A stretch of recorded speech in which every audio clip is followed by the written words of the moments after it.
जय हिंद दोस्तों, मैं किशन आप सबका स्वागत करता हूं और शुरू करते हैं आज के डिफेंस समाचारों को। भारत ने दोस्तों रेलगन पर काम करना शुरू कर दिया है और रेलगन वही प्रोजेक्ट है जिस पर इस वक्त जापान काफी एडवांस लेवल पर पहुंच गया है। हालांकि अमेरिका ने भी इस पर प्रोजेक्ट शुरू किया था लेकिन बंद कर दिया। लेकिन भारत का डीआरडीओ इलेक्ट्रोमैग्नेटिक रेलगन को बनाने पर पूरी तरीके से कायम है, जिसके लिए अब इस प्रोजेक्ट को आगे बढ़ाने के लिए centre for electromagnetic launch technology का उद्घाटन किया जा चुका है। और इस फैसिलिटी में भविष्य के हथियार सिस्टमों को डेवलप किया जाएगा जो कि हाइपरसोनिक स्पीड से प्रोजेक्टाइल को लॉन्च करने के लिए इलेक्ट्रोमैग्नेटिक फोर्स का इस्तेमाल करते हैं। और ये जो centre for electromagnetic launch technology centre है, यहाँ पर pulse power supply, armature design, barrel construction और थर्मल मैनेजमेंट जैसी जो नीज टेक्नोलॉजी है उन्हें स्वदेशी रूप से बनाया जाएगा, क्योंकि रेलगन दोस्तों इंडियन नेवी और इंडियन आर्मी के लिए काफी महत्वपूर्ण भी हो जाएगी।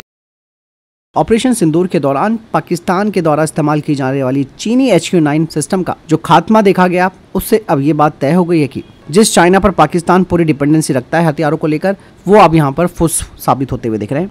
और भारत के आत्मघाती ड्रोन्स ने इन्हें खत्म किया, जिसमें हो सकता है कि हारोप का हमने इस्तेमाल किया हो। इसके लिए अभी कई सारी रिपोर्टें जो हैं वो पब्लिक मीडिया पर आ चुकी हैं, भले ही पाकिस्तान इनकी पुष्टि नहीं करता। क्योंकि अगर पाकिस्तान ने ये बात मान ली कि उनका HQ-9 सिस्टम खत्म हो गया है, तो ऑब्वियस सी बात है चाइना उसको ये बोलने नहीं देगा, क्योंकि चाइना को मालूम है कि यार इससे ये तो हमारी मट्टी पलीत कर रहे हैं, आगे तो ये हमारे एक्सपोर्ट मार्केट को भी प्रभावित करेंगे, तो बेटर है इनसे चुप रहने के लिए कहा जाए।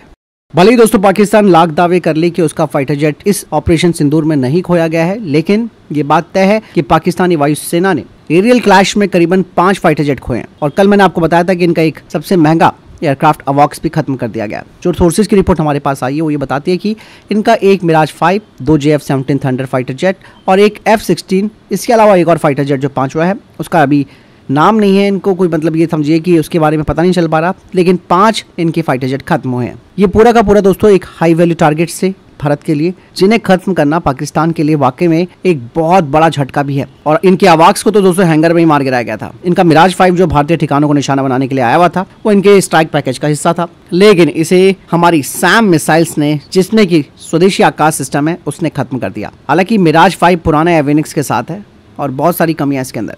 और 2 JF-17 थंडर फाइटर जेट जो पाकिस्तान चाइना मिलकर दावा करते हैं कि हमने बनाया है, और ये PL-15 मिसाइलों से लैस है। इनको तो ऑफिशियली इन्होंने कहा कि इन पे थोड़ा बहुत डैमेज हुआ है, लेकिन आपको मैं बता दूं कि इन फाइटर जेट्स को भी मार गिराना, इसके लिए भारतीय राफेल या SU-30 MKI की जो BVR मिसाइल्स हैं उनका इस्तेमाल किया हो, और अगर इनसे भी बच गया हो तो फिर आकाश या फिर S-400 जैसे सैम सिस्टम ने इसे खत्म किया हो। F-16 को लेकर के दोस्तों यहाँ पर सबसे इंपॉर्टेंट बात आती है, क्योंकि अमेरिका का ये फाइटर जेट है और अमेरिका इस चीज को एक्सेप्ट भी नहीं करता है कि भाई हमारे फाइटर जेट्स खो जाएं इतनी jल्दी। पाकिस्तान के F-16 को भी भारत के सैम सिस्टम के द्वारा मार गिराया गया। ये जब पठानकोट या जम्मू के पास घुसपैठ कर रहा था, उसी दौरान इसको शूट कर दिया गया। ये काफ़ी महत्वपूर्ण नुकसान माना जा सकता है पाकिस्तान के लिए, क्योंकि पाकिस्तान की एयर सिक्योरिटी का सबसे महत्वपूर्ण आप ये समझिए कि ये हिस्सा है।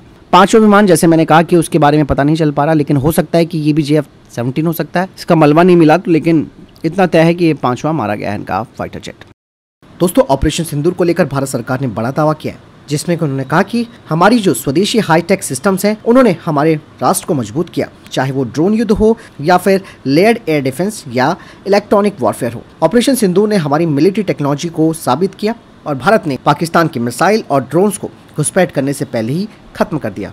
बता दें कि पाकिस्तान ने भारत के कई स्थानों पर जो हमारे एयर डिफेंस रडार हैं और सिस्टम से उन्हें निशाना बनाया, लेकिन दोस्तों लाहौर में भारत ने उनके एयर डिफेंस सिस्टम को बेअसर कर दिया। इस दौरान जो हमारे एयर डिफेंस सिस्टम जैसे कि पिकोरा, OSA, AK और LLAD गन ने महत्वपूर्ण भूमिका निभाई। इसके अलावा स्वदेशी आकाश सिस्टम ने जबरदस्त प्रदर्शन किया। आकाश में एक built in electronic counter measure है, जिसने ऑटोनोमस रूप से एक साथ कई टारगेट्स को लक्ष्य किया, उन्हें एंगेज किया, और भारत ने पाकिस्तानी एयरबेस नूर खान और रहीम यार खान को निशाना बनाया। बाकायदा इसके लिए भारत ने लॉइटरिंग म्यूनिशंस का इस्तेमाल किया, ताकि दुश्मन के रडार और उनके मिसाइल सिस्टम यानी कि जो हाई वैल्यू वाले टारगेट्स हैं उन्हें खत्म किया जा सके। यहाँ पर दोस्तों भारत सरकार ने एक बड़ी बात कही है। उन्होंने कहा कि भारतीय वायुसेना ने पहली बार पाकिस्तान की चीन के द्वारा जो सप्लाई किए गए एयर डिफेंस सिस्टम्स हैं उन्हें पूरी तरीके से नष्ट किया, उन्हें जाम किया और 23 मिनट में ये सारा काम पूरा कर दिया, जो बताता है कि भारत की स्वदेशी टेक्नोलॉजी कितनी जबरदस्त है। और साथ ही साथ भारत ने ठोस सबूत भी पेश किए, जिसमें कि PL-15 मिसाइल के टुकड़े जो कि चाइना मूल की है, इसके अलावा तुर्की के ड्रोन्स जिन्हें यीहा या यीहावा नाम दिया गया है, और लंबी दूरी के रॉकेट और क्वाडकॉप्टर जैसे कमर्शियल जो ड्रोन है उन्हें खत्म किया गया। और इन सब की पहचान की गई और पता चला कि कैसे पाकिस्तान विदेशियों पर अपने हथियार सिस्टमों को लेकर डिपेंड है। और इसके अलावा सबसे महत्वपूर्ण काम किया भारत की इसरो ने। इसरो के कम से कम 10 सैटेलाइट्स 24 घंटे काम कर रहे थे देश की सुरक्षा सुनिश्चित करने के लिए, और ये सैटेलाइट 7000 किलोमीटर के समुद्री तट की निगरानी कर रहे थे। इसके अलावा पूरे उत्तरी भाग में लगातार निगरानी की जा रही थी इन सैटेलाइट्स के जरिए। सैटेलाइट्स और ड्रोन टेक्नोलॉजी के बिना देश इसे हासिल नहीं कर सकता था। यानी कि ऑपरेशन सिंदूर न केवल एक टैक्टिकल सफलता है बल्कि भारत की रक्षा स्वदेशीकरण की नीतियों को भी प्रदर्शित करता है।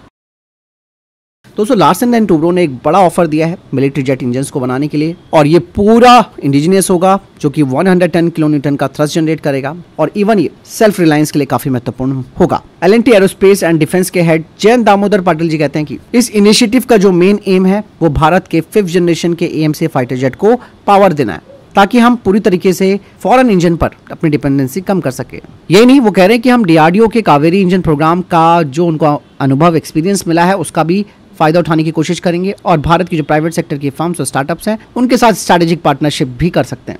लेकिन दोस्तों इस पूरे प्रोजेक्ट में करीबन 10 से 15 वर्षों का टाइम लगेगा और 15 से 20 हजार करोड़ रुपए के बीच इसमें इन्वेस्टमेंट किया जा सकता है। इसलिए भारत एक वर्ल्ड लेवल का एरो इंजन इकोसिस्टम बनाने के लिए बहुत जोरों से मेहनत कर रहा है, क्योंकि भारत काफी सीरियस है जेट इंजन को लेकर।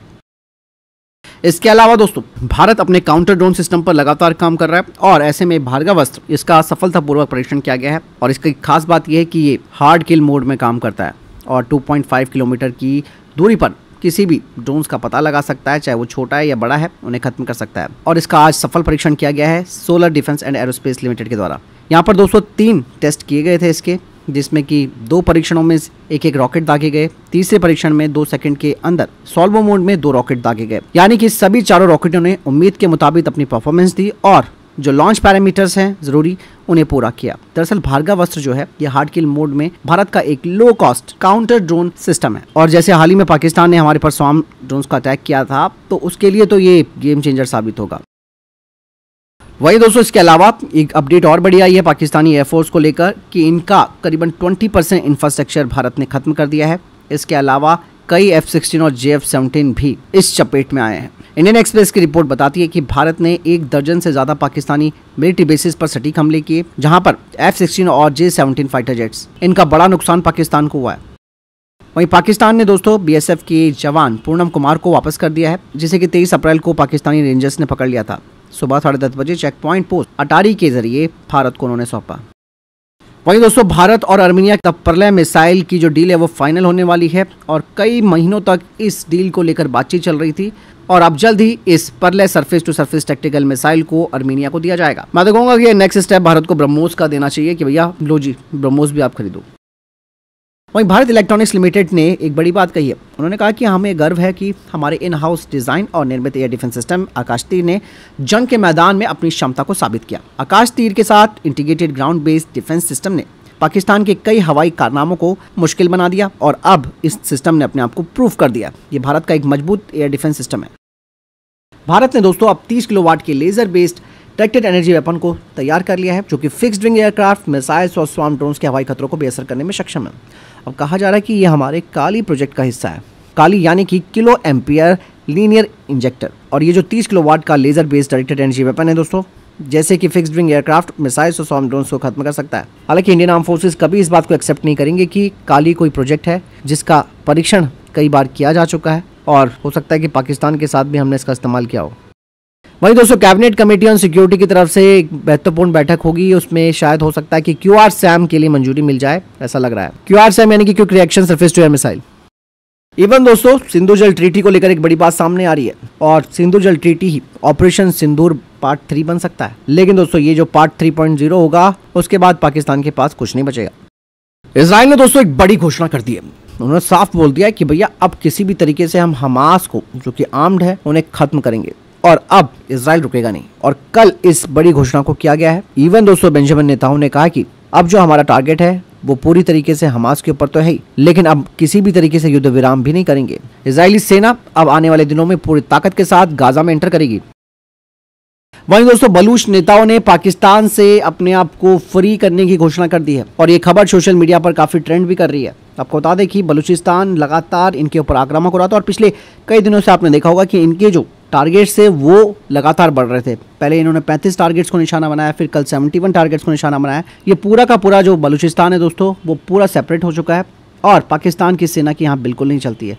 हालांकि वो प्रेशर करने की कोशिश ज़रूर करता है और स्पेशली दोस्तों बलूच लोग चाइना के सीपैक प्रोजेक्ट का विरोध भी कर रहे हैं और इवन चाइनीज़ जो सीपैक वर्कर हैं उन्हें मारने के पीछे भी बलूचों का बड़ा हाथ है। और यही नहीं, परसों जब इनकी एक स्टेटमेंट आई थी बलूच नेताओं की तरफ से, उन्होंने कहा कि भाई हम भारतीय आर्मी के साथ मिलकर काम करना चाहते हैं, हम भी एक ब्रिगेड बनना चाहते हैं या हम भी उनका एक पार्ट बनना चाहते हैं जो कि बलूचिस्तान में एक्टिव रहेगा और पाकिस्तानियों को सबक सिखाएगा। इवन दोस्तों एक वीडियो भी वायरल काफ़ी हुआ था जिसमें कि एक बलूच कह रहा है कि भाई जो आपने 1971 में इन पाकिस्तानियों से हथियार लिए थे, हथियार मतलब इनसे छीने थे, जो सिलेंडर किया था पाकिस्तानी सेना ने, तो उसमें 93,000 हथियार थे, वो ये मांग रहे हैं। कह रहे हैं केवल हमें ये हथियार भारत लौटा दें, हम अपना काम कर जाएंगे। यहाँ पर दोस्तों ये बात तय है, बलूच अब इतने ज़्यादा एक्टिव हो चुके हैं, पाकिस्तानी सेना उन्हें कंट्रोल नहीं कर पा रही है और ये दिन आएगा जैसे बांग्लादेश को अलग किया गया पाकिस्तान से, सेम बलूचिस्तान भी एक अलग पार्ट बन जाएगा।